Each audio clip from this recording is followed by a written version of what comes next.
Construction भनेको त्यहाँ त जति चाँडै बनायो त्यति राम्रो हुने रहेछ बिग बिग कन्स्ट्रक्सनहरू अब यिनीहरूले अहिले बनायो भने हेर्नु त कति सबै इकोनोमी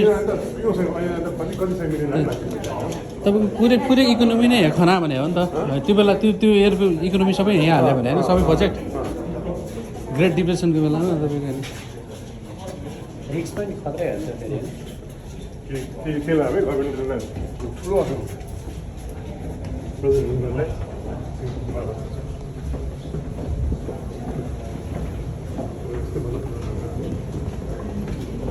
भित्र कहाँ होइन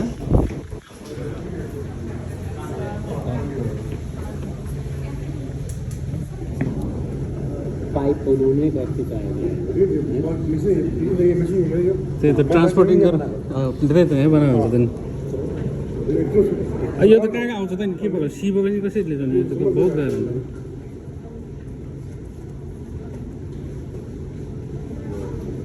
लिकेज जेरो छ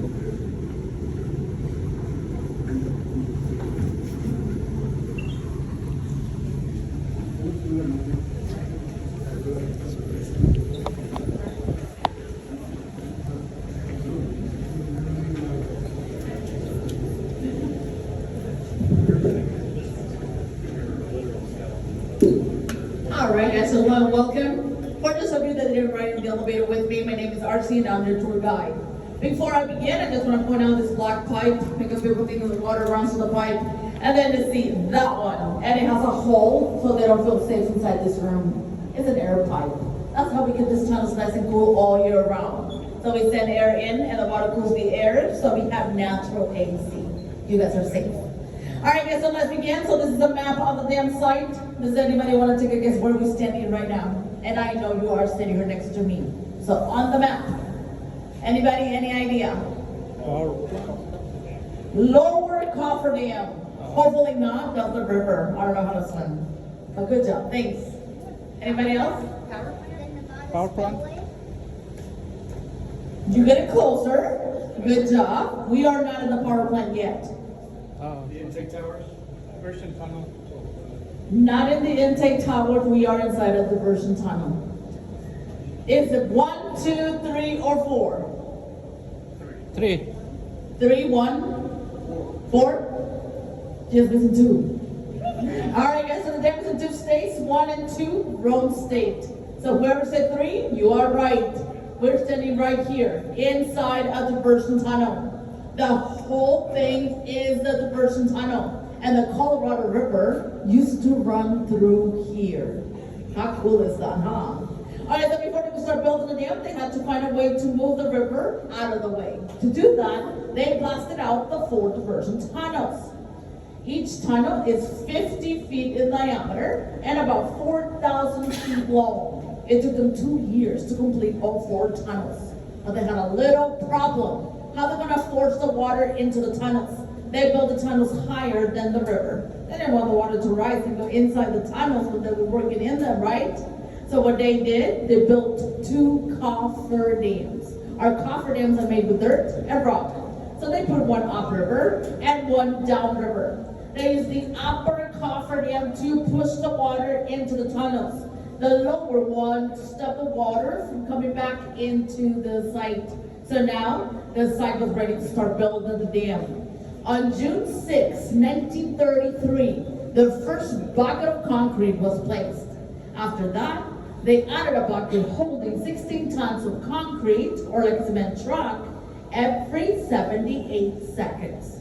24 hours a day, 7 days a week for almost 2 years. The last concrete was placed on May 29, 1935. So after the dam was finished, they were able to start filling out the lake or creating the lake. To do that, they closed 3 of the tunnels and left 1 open to allow water down the river. But when the water was high enough to go to the intake towers, they closed the last tunnel and blasted out the lower coffer dam. the upper coffer dam remains there underwater. So it took 6.5 years to fill up Lake Mead.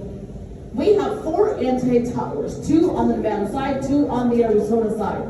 Their job is to bring the water from the lake to the generators through a penstock pipe. The pipe is 30 feet in diameter, and if you look through the window, or either window, you can see the pipe. The water goes through the pipe up to 96,000 gallons of water per second. That's enough water to fill an Olympic-sized swimming pool in just 4 seconds. Then the water goes through the smaller pipe, it's 30 feet in diameter, goes to the generators, spins the turbines, then the water continues down the river. The last thing that I would like to point out is the spillways. We have 2, one on either side of the dam, and they work as flood control. We don't want the water going over the top of the dam. So the spillways, they have been used 2 times in the history of the dam. First time in 1941, just for testing. Then again in 1983. This time it wasn't a test, it was for real. So I have a picture here of the flood of 1983. The water came within 7 feet from the top of the dam. This is the Nevada spillway. Arizona spill was on the other side, so the water went over the spillways and around the dam for 2 months. A lot of snow in Colorado means a lot of water for us. 96% of our water comes from the snow melt, mainly from Colorado, then Wyoming, Utah, and New Mexico. What happened that year? They had 3 heavy snowstorms. And it was on the New Year, so it got hot. The snow melted. It didn't go into the earth, it just came down. And the lake was full. All right, guys, our next step is the power plant. So let me exit first, and I will take it back to the elevators. But before we exit, when you guys were coming in, did you guys notice that there's water on the walls in the tunnel? So the rock is volcanic rock. The water is from natural springs, and there's minerals in the water. When you guys go back to the elevator, just look on the walls. You're gonna see white on the rock. That is calcium. Red is iron, green is copper. The water is from natural springs, not from the dam. But if you guys see me running, just keep up.